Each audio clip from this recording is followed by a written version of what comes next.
Muy buenas tardes, estimados amigos, hermanos y a quienes me estén escuchando. Quiero hacer este breve llamado, esta breve advertencia a todos ustedes que me escuchan y un llamado a las armas que Dios nos ha dado en esta nuestra lucha cristiana. Espero que de alguna manera esto que estaré diciendo a continuación sea de ayuda, sea de consuelo, sea de ánimo a todo aquel que tenga un pequeño temor de Dios. Estimados, definitivamente esto es un ataque organizado contra el capital y ruego de antemano me perdonen por el tono, la forma y mis palabras, pues estoy enojado y en estos momentos creo que esta postura lo amerita. Primero, entiéndase por capital a los factores de producción, a los bienes de capital que permiten aumentar la producción a niveles que no podemos imaginar si viviéramos en el siglo XVI.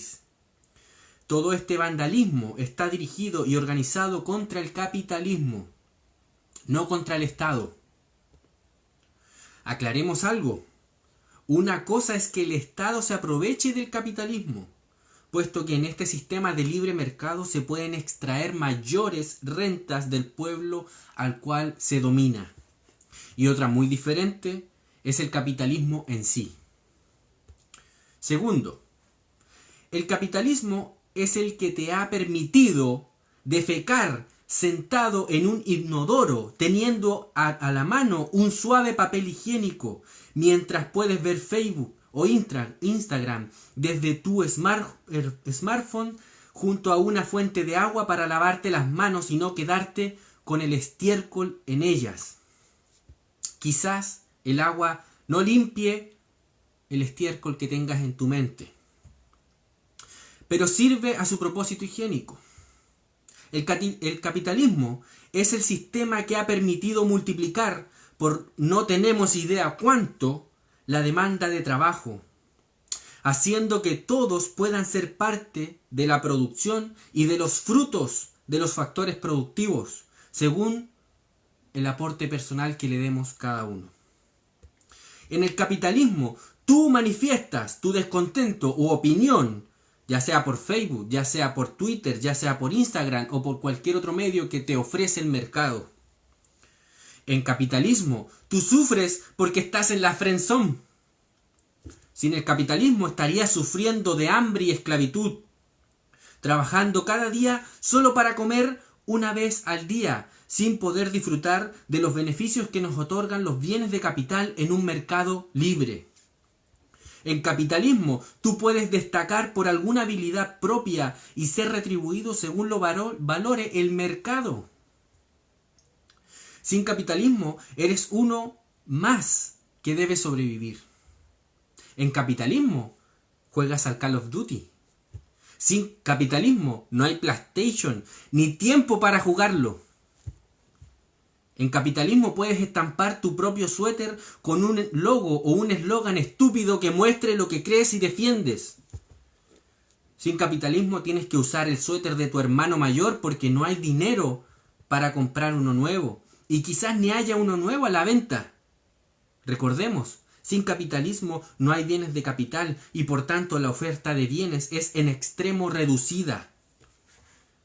Creo que con esto ha quedado claro este punto. Tercero, sin capitalismo, los únicos que viven bien son los gobernantes de turno. Son aquellos que tienen atrapado al Estado en sus manos. Esos que expolian al pueblo y viven como parásitos, porque eso es lo que son estos políticos, sean de derecha o de izquierda, me da lo mismo. Ejemplo tenemos a la vieja y derrotada URSS o la Unión Soviética, a la moribunda Cuba, a la desnutrida Venezuela y al brazo de hierro de Corea del Norte. Hoy, en nuestra sociedad gozamos de los grandes beneficios del capitalismo, si bien a pesar del Estado. a pesar del Estado. Y digo a pesar del Estado porque el Estado no produce nada y lo consume todo. El Estado, esto es un grupo de inmorales políticos muy bien organizados, como las mafias, ha logrado parasitar a la sociedad productiva y ha encontrado la manera de extraer las rentas producidas por el trabajo y la capacidad de hombres y mujeres productivos de la forma más óptima posible, sin que nos demos cuenta incluso. Y esto no lo podría lograr sin primero asegurarse de poseer el monopolio de la violencia institucional y la justificación artificialmente moral que nos han metido desde pequeñitos en el colegio a través del currículum que avala el mismo Estado, o también a través de la televisión, de los noticieros, de sus programas y en todos los medios posibles que controle el Estado. Hoy en día es el Estado el que asigna tarifas en el metro, y no solo en el metro. Estas tarifas no son un precio de mercado como lo es el del arroz, por ejemplo. No veo a nadie yo quejándose del precio del arroz, o el precio de las papas, o el precio del pan, porque es el precio del mercado, es el valor justo que estamos dispuestos a pagar. Es el Estado el que por medio de la fuerza y la coacción llama a sus amigotes, los empresarios corruptos que ven en el Estado una oportunidad para que monopolicen los servicios tales como son los servicios de electricidad, el agua potable, la seguridad, la defensa, etcétera, etcétera. Es el Estado el que cede a empresarios sin escrúpulos la concesión de las autopistas que hoy tanto sufrimos en Chile, ¿no? Y de un sinfín de servicios que el mercado basado en capitalismo de libre mercado ofrecería mucho mejor y a un precio justo. Y si las empresas privadas que ofrecieran estos servicios lo hicieran mal, tendríamos la oportunidad siempre de poder desecharlas y recurrir a otras que nos puedan ofrecer un servicio mejor.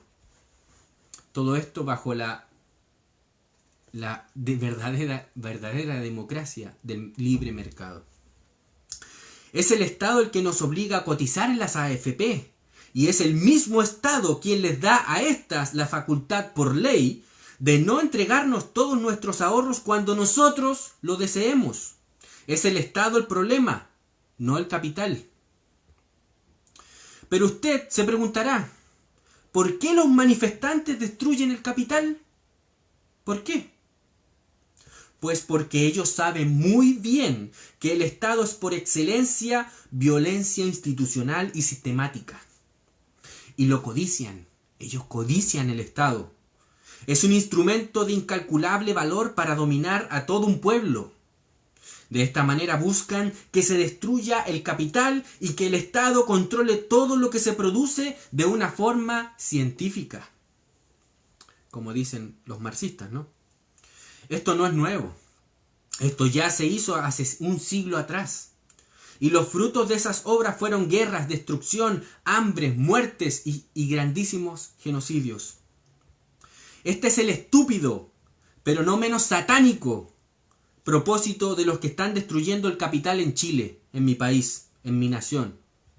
País que amo mucho.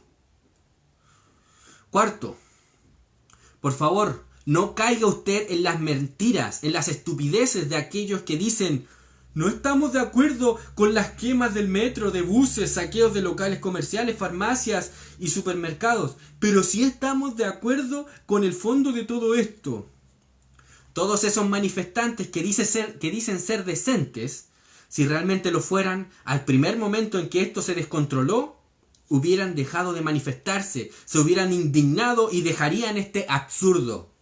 Y sí, digo absurdo porque estos son los mismos que se alarmaban, indignaban y pedían la renuncia del presidente Bolsonaro por los incendios en las Amazonas, pero no se indignan al ver en llamas y saqueadas nuestras ciudades. No les crea a estos sucios, imbéciles e hipócritas. Quinto, como cristianos ya sé, y como cristianos ya sabemos, Estamos seguros, como creyentes en la palabra de Dios, del Dios Trino, que ya estamos seguros. Nuestro Rey, el Cristo, está al control. Cristo se ríe de ellos y en su furor los destruirá. Esa es la promesa del Salmo capítulo 2. Cristo es quien triunfa en la historia. Cristo es quien vence. Cristo es el que reina.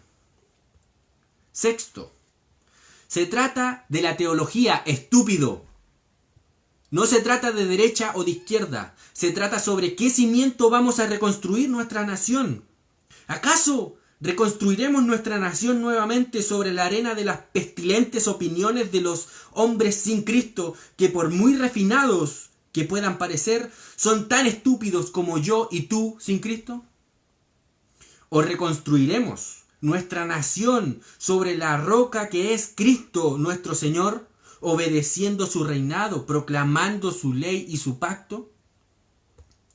¿Cuántas iglesias hay en nuestro país? ¿Cuántos pastores hay?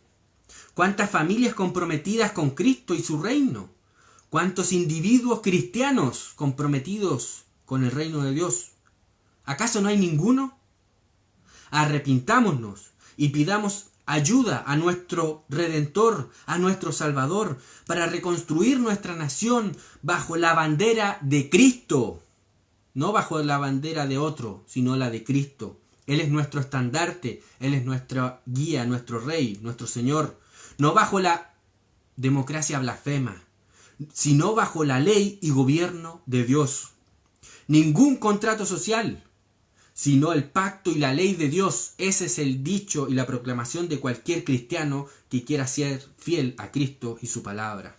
Isaías capítulo 8, versículo 20 dice: a la ley y al testimonio. Si no dijeren conforme a esto, es porque no les ha amanecido. Si usted no está de acuerdo conmigo en este punto, es porque usted no le ha amanecido, porque usted es un tonto, estúpido, porque niega a Dios y su palabra. Séptimo y último, el capitalismo es en esencia cristiano. Solo una teología cristiana puede ser fundamento del capitalismo. No puede haber capitalismo en una sociedad que no tiene la influencia del cristianismo. Vaya usted a los países en los que el paganismo abunda y nunca llegó el cristianismo. Va a ver que ahí el capitalismo no existe. Ahí no existe los bienes de mercado, no existe lo que es los bienes de capital. No hay fundamento alguno para una sociedad que quiera defender la propiedad privada prescindiendo de Cristo y su palabra como lo hace hoy mi nación. No tendrá el fundamento para defender el derecho al libre uso exclusivo y a discreción personal de su dueño, de los bienes por parte de sus respectivos dueños. No hay fundamento en una sociedad que rechaza a Cristo para el derecho de ser dueños de los frutos de nuestros bienes de capital, aquellos frutos que produzcan nuestros bienes de capital. No habrá fundamento alguno que nos inste a cumplir con los contratos pactados y de no codiciar la propiedad de mi prójimo, ni desear ejercer dominio sobre mi prójimo, sino el desear a mi prójimo lo que yo deseo para mí. No hay fundamento alguno sin Cristo para esto. Solo el Evangelio de Cristo, su palabra ley, nos traerá verdadera libertad, verdadera paz, verdadera justicia y prosperidad, pero solamente en sus términos. Aquí no hay neutralidad, así como tampoco hay neutralidad entre los políticos y entre estos manifestantes, estos rebeldes y esos sucios políticos. Así tampoco los cristianos tenemos neutralidad. La palabra del hombre trae esclavitud. Solo en Cristo hay libertad. Despertemos, iglesia. Vamos a luchar por Cristo y su evangelio. Evangelio del reino de nuestro Señor, el soberano de la tierra, trayendo su verdad como una espada contra las mentiras de los sucios políticos y la violencia de los desgraciados revolucionarios. Ya vencimos. Vamos y establezcamos la bandera de Cristo. Hay mucho por trabajar. Escuchemos hoy su llamado. El que no es conmigo, contra mí es. Y el que conmigo no recoge, desparrama, dijo nuestro Señor Jesucristo en el Evangelio de Lucas capítulo 11 versículo 23. Su servidor, Joseph Derica.